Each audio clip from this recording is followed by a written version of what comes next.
Bonjour à toutes et à tous. Nous allons maintenant méditer à la parole de Dieu. Avant de lire notre texte qui se trouve un acte des apôtres, je voudrais bien faire une petite réflexion avec vous.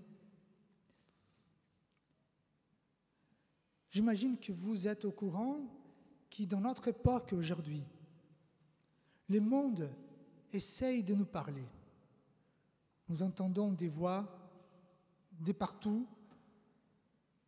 Et ce monde nous parle sans interruption. Tout le monde veut dire quelque chose. Tout le monde veut dire ce que nous devons faire, comment nous devons faire, où aller, quoi manger, quoi vestir, en qui voter. C'est normal, c'est la vie, c'est les échanges. Et si on voit quelque chose qui évoque, qui révèle cette réalité, on voit les publicités qui sont partout. Il y a une étude qui a été faite qui dit que nous voyons une moyenne de 3000 publicités par jour. Ça veut dire entre être dans la rue, dans la télé, dans les médias et également sur Internet. Et selon quelques-uns, cela va s'aggraver. Mais il y a un autre phénomène qui nous montre comment le monde parle et que nous l'écoutons. Il y a le phénomène qu'on appelle le phénomène Netflix. Bon, je pense que vous connaissez là la chaîne sur Internet. Il y a une série qui s'appelle Les Jeux de la Dame. En anglais, je pense, c'est The Game of Queen. Donc ça parle d'une fille, c'est très sympa quand même en tant que série, c'est très intéressant, je l'ai vu. C'est une série qui parle d'une fille qui joue les jeux d'échecs. Et après cette série, on voit quand même des changements dans notre société. Cette série a fait augmenter la recherche d'échiquiers de 250% sur des sites d'achat. Moi-même, je suis allé voir comment acheter un jeu d'échecs, un échiquier. Selon la Fédération internationale des échecs, près d'1 milliard de smartphones ont désormais téléchargé une sorte de jeu d'échecs. Finalement, le nombre de joueurs sur les sites plus connus d'échecs du monde a augmenté 500%.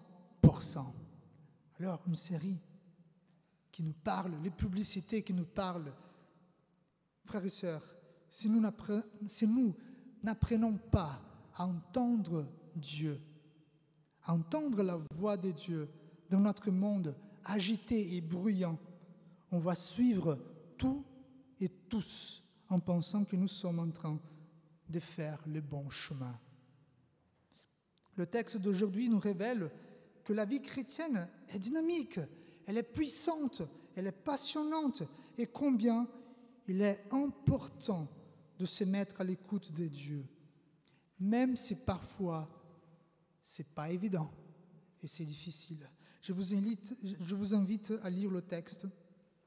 C'est la continuation de la prédication précédente. Donc, Actes des Apôtres, chapitre 20. Nous allons lire du verset 22 au verset 27, qui dit : « Et maintenant, voici que lié par l'Esprit, je vais à Jérusalem, sans savoir ce qui m'y arrivera. Seulement, de ville en ville, le Saint-Esprit atteste et me dit que les liens et des tribulations m'attendent.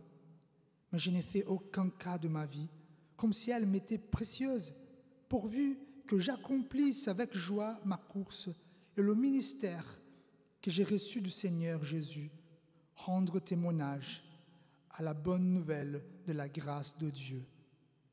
Et maintenant, voici, je sais que vous ne verrez plus mon visage.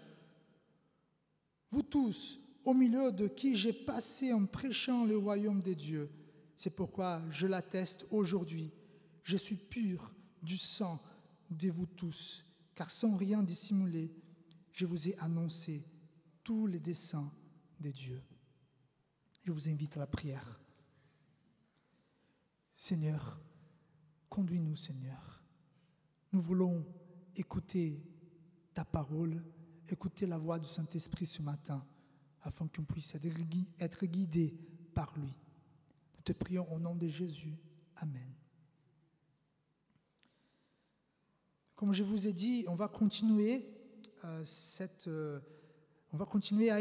d'étudier le discours d'adieu de l'apôtre Paul aux responsables de l'église d'Éphèse. Donc, dans ce texte-là, du verset 17 au verset 38, nous avons un discours d'adieu de l'apôtre Paul. Et pourquoi ce discours est si important? Parce que dans ce discours, Paul est en train d'enseigner les futurs conducteurs de l'Église. Il fait cela pas d'une façon, on va dire, dogmatique, doctrinale. Il fait à travers son exemple, sa vie, ainsi comme Jésus-Christ. Et nous avons vu le week-end dernier vivre l'évangile de Christ en tant que serviteur. Et aujourd'hui, nous allons méditer sur les principes suivants. Vivre l'évangile de Christ lié par le Saint-Esprit. Paul dit qu'il est lié par le Saint-Esprit, c'est-à-dire que Paul est guidé, encouragé, assuré par le Saint-Esprit. Le Saint-Esprit l'accompagne. Paul est en train de dire que si Jésus est notre Seigneur, comme nous avons vu la semaine dernière, nous serons liés par le Saint-Esprit. Notre cœur, notre âme, notre force de vivre sera liée avec l'Esprit de Dieu. Et cela nous fait vivre vraiment l'évangile de Christ. Ce lien surnaturel va nous donner une direction, nous faire marcher, rassurés par le Saint-Esprit, et aussi être assurés dans ces mondes chaotiques. Voyons la première vérité de ce principe. Vivre l'évangile de Christ lié par le Saint-Esprit, le premier principe qu'on peut constater, c'est que l'Esprit Saint nous parle et nous guide. Paul, il est en train de dire le premier bénéfice d'être lié par le Saint-Esprit, c'est le privilège d'entendre le Saint-Esprit et d'être guidé par lui. Si je vous demande de penser à une histoire de Paul, j'estime que la plupart de vous vous souviendriez de la conversion de Paul sur le chemin de Damas. À vrai dire, on constate que depuis le début, Paul est entouré, il est guidé et conduisé par le Saint-Esprit. On voit ça dans tout son ministère, la présence du Saint-Esprit. Sommes-nous jaloux de Paul? Pourquoi Paul était guidé par le Saint-Esprit? Est-ce que je voudrais être conduit également par le Saint-Esprit? J'espère que nous soyons jaloux de Paul, d'avoir cette relation auprès du Saint-Esprit. On peut se poser la question, comment la façon dont Paul est guidé, pourrais-je être guidé également? Et bibliquement, on voit trois manières par lesquelles l'Esprit Saint guide et conduit l'apôtre Paul. Tout simplement par la parole de Dieu, la Bible, par des interventions surnaturelles et par une conviction intérieure. Quand on parle de la parole de Dieu, le Saint-Esprit guide Paul par sa parole. Pour Paul, l'Ancien Testament, parce que la Bible pour Paul c'était seulement l'Ancien Testament à cette époque, était la parole du Saint-Esprit. Ces paroles étaient transmises aux prophètes par le Saint-Esprit. Il croyait que Dieu pouvait guider sa vie par la Bible. Mais on sait également que Jésus est la parole de Dieu, comme dit Hébreu, que Dieu a parlé aux prophètes, mais maintenant il parle par son Fils. Et même après la venue de Jésus, Paul a toujours utilisé sa Bible pour être guidé. Dans ces cas, être guidé par le Saint-Esprit, c'est avant tout connaître la volonté de Dieu par les biais de sa parole. Si on connaît la parole de Dieu, beaucoup de choses seront faites. Par exemple, est-ce que je pourrais maudire quelqu'un? Est-ce que je pourrais tromper quelqu'un? Non. Là, c'est tout simple. Il y a une image très courante sur Internet, c'est quelqu'un qui prie, qui supplie à Dieu. Il dit, Dieu, révèle-moi ta volonté. Je te supplie, révèle-moi ta volonté. Donc, il y a Dieu qui lui donne une Bible. Parfois, c'est tout simple comme ça, la parole de Dieu. Dieu peut nous guider à travers sa parole. Mais il y a également des interventions surnaturelles, des interventions du Saint-Esprit. Et par ces interventions, nous pouvons comprendre une action extraordinaire dans un processus ordinaire de la vie. Par exemple, je vous donne de nombreux exemples. Dans la manifestation, quand on parle de Paul, la manifestation de Jésus-Christ au chemin de Damas, quand Paul reprend sa vision, la prophétie d'Agabus, il a prévu une famine, en acte 11. Paul a été empêché par le Saint-Esprit d'aller en Asie. Il a eu une vision d'un Macédonien pour prêcher en Europe. Donc on voit les interventions surnaturelles. Frères et sœurs, notre Dieu est toujours puissant. Il aime autant son peuple d'aujourd'hui comme celui d'avant. Il peut nous parler et nous guider à travers d'un message spécial du Saint-Esprit. Est-ce que vous y croyez à ça? C'est très charismatique, mais c'est une réalité de la vie de l'Église. Mais on ne peut pas oublier, évidemment, que Dieu ne se contredit point. Il ne ment point. Il ne trompe point. Donc tout ce qu'il peut manifester, cela ne sera jamais contradictoire avec la parole révélée. Comme Paul dit en Thessaloniciens, ne méprisez pas les prophéties, mais examinez toutes choses. Et on voit également, donc on a vu que Dieu parle, guide Paul, le Saint-Esprit, par la parole de Dieu, par des interventions surnaturelles et par une voix dans le cœur, une conviction. Nous ne pouvons pas oublier l'action du Saint-Esprit dans nos cœurs. Et c'est ça que Paul dit en Romains 8, 16. L'Esprit lui-même rend témoignage à notre esprit que nous sommes enfants de Dieu. Frères et sœurs, l'Esprit Saint, il est partout. Il est disponible tout le temps à tous les enfants de Dieu.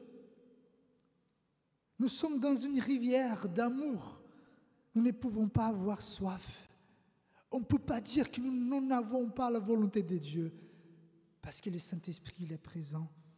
Le Saint-Esprit a hâte de nous guider, de nous conduire, de nous mettre dans le chemin de Christ.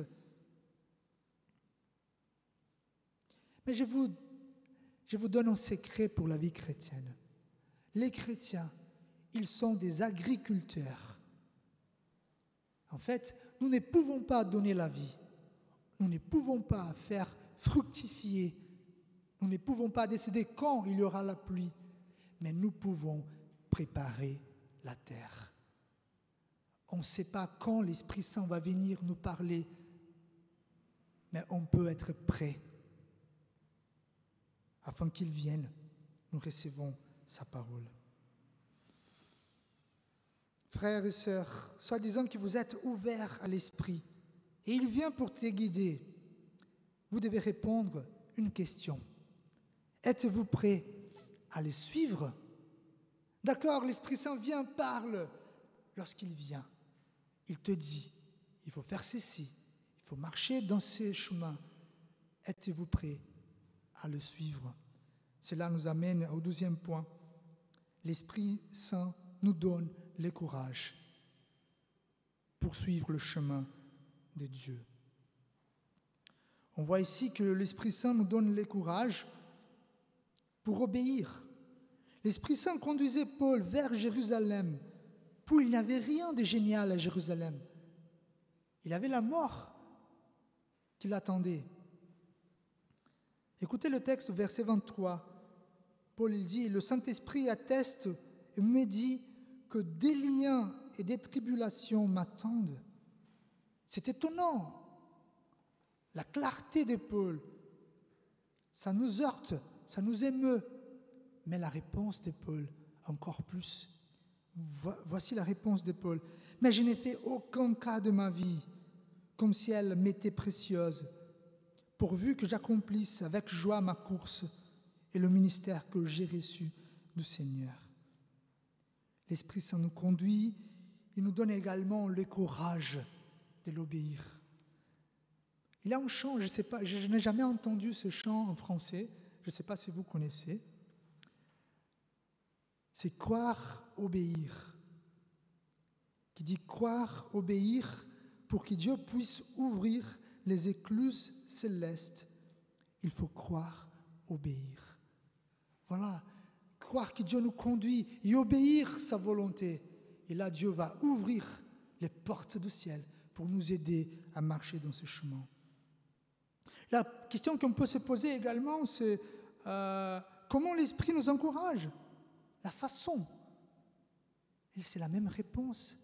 C'est par la parole, par des interventions surnaturelles, par des confirmations dans nos cœurs. Êtes-vous prêt à être guidé par le Saint-Esprit? Objectif inconnu, conséquence inconnue, l'unique certitude, l'obéissance à la parole de Dieu. Le Saint-Esprit veut nous guider du plus simple et ordinaire chemin jusqu'à les plus difficiles et éprouvants chemins. Missionnaire au milieu des terroristes ou se marier, changement de pays ou comment utiliser ton argent, changement de métier ou se faire vacciner, avoir ou pas des enfants ou faire un appel à quelqu'un. Mais le plus important, laissez l'Esprit Saint vous guider. Alors, si Dieu est fidèle pour nous, pour vous guider, pour vous encourager, il ira vous assurer que vous êtes sur les bons chemins. Et voilà notre troisième point, l'Esprit Saint nous assure dans les décisions de notre vie. On voit à Paul qu'il a compris, parce qu'en fait, du verset 17 au verset 21, il parle du passé. Du verset 22 jusqu'au verset 25, il parle du futur. Mais là, il revient au passé. Il va dire qu'il a fait la volonté de Dieu. Il a la conscience tranquille parce qu'il a suivi ce que Dieu lui a demandé. Il a suivi le chemin dans lequel l'Esprit Saint l'a mis. Et on voit que dans ce chemin, il y a des traces d'amour. Le sillage de Paul sont des traces d'amour, des traces d'abord de l'amour à Dieu. Paul décrit son assurance d'être dans le bon chemin. Il évoque Ézéchiel quand il parle de la sentinelle. Peut-être que vous connaissez le texte de la sentinelle en Ézéchiel 31. Pourquoi? Parce qu'il dit, si la sentinelle, c'est Dieu qui parle, voit venir l'épée, donc le sentinelle, c'est celui qui observait l'horizon pour voir s'il y aurait la guerre. Si la sentinelle voit venir l'épée et ne sonne pas la trompette, si le peuple n'est pas averti et que l'épée vienne enlever quelqu'un la vie, celui périra à cause de son iniquité. Mais je redemanderai son sang à la sentinelle. Donc Paul est celui qui annonce la venue de Christ. Donc c'est pour ça qu'il le dit, par rapport à votre sang, je suis pur parce que j'ai fait mon travail. Il a obéi à Dieu. Mais on voit aussi ces traces d'amour au prochain parce que cette obéissance à la voix de Dieu est également une preuve de l'amour au prochain. Car même avec des difficultés, même si l'évangile était considéré la folie et les scandales, Paul a prêché par amour à ses prochains. Et il y a quand même le sentiment de travail accompli. Pour nous rassurer à la fin du chemin, le Saint-Esprit nous rassure que le travail a été accompli. Lorsque nous regardons en arrière, nous verrons combien la route était raide, accidentée, sans parler de tous les périls. Mais nous verrons également les traces d'amour. Et je vois ici, il y a une femme que j'admire beaucoup, c'est Marie, la mère de Jésus.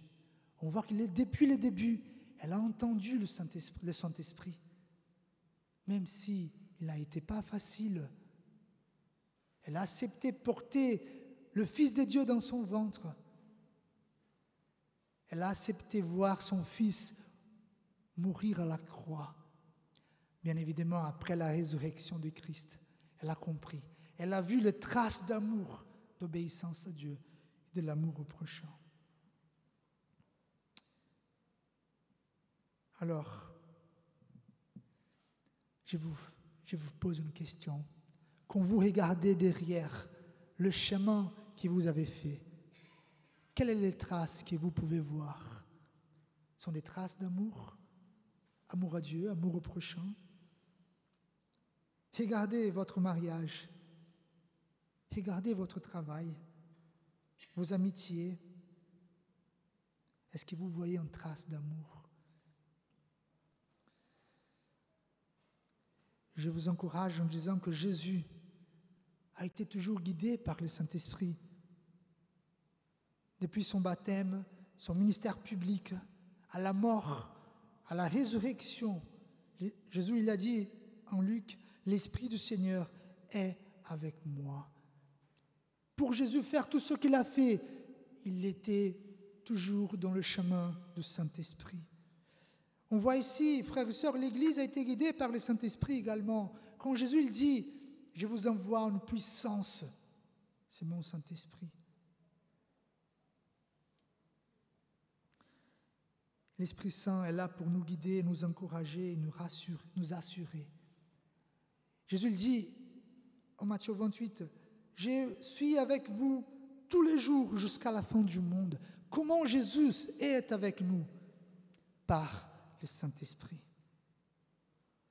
Je vais conclure avec un chant, un bout d'un chant d'un groupe américain qui s'appelle Casting Crowns, peut-être que vous le connaissez, qui s'appelle The Voice of Truth. Je vais lire en français, bien évidemment. Il dit comme ça. Tout ce que je ferai pour avoir le genre de foi nécessaire pour sortir du bateau dans lequel je suis, au milieu de ces vagues écrasantes, pour sortir hors de ma zone de confort, jusqu'au royaume de l'inconnu où Jésus est. Et il m'étend ses mains. Mais les vagues appellent mon nom, et elles se moquent de moi, en me rappelant toutes les fois où j'ai essayé avant et j'ai échoué. Ces vagues, elles continuent à me répéter « Encore, encore, mon garçon, tu ne gagneras jamais, tu ne gagneras jamais. » Mais la voix de la vérité me raconte une histoire différente. Et la voix de la vérité me dit « Ne sois pas effrayé. » Et la voix de la vérité me dit « C'est pour ma gloire. » Parmi toutes ces voix qui m'appellent, je vais choisir d'écouter et de croire la voix de la vérité. C'est le Saint-Esprit qui nous appelle tous les moments. Prions. Seigneur, Père éternel, merci Seigneur d'envoyer ton Saint-Esprit. Un Saint-Esprit, Seigneur, qui est personnel, qui nous parle de différentes manières à chacun, selon notre caractère, notre possibilité d'entendre cette voix. Mais Seigneur, merci de persévérer et garder le Saint-Esprit en nous. Merci Seigneur, parce que malgré nous, l'Esprit Saint reste. Essaye jour et nuit de nous mettre dans ton chemin. Pardonnez-nous Seigneur si nous n'avons pas entendu, écouté ton Saint-Esprit. Mais aide-nous maintenant, désormais, à être attentifs à cette voix du Saint-Esprit, par ta parole, par tes interventions et aussi par la conviction dans nos cœurs. Amen.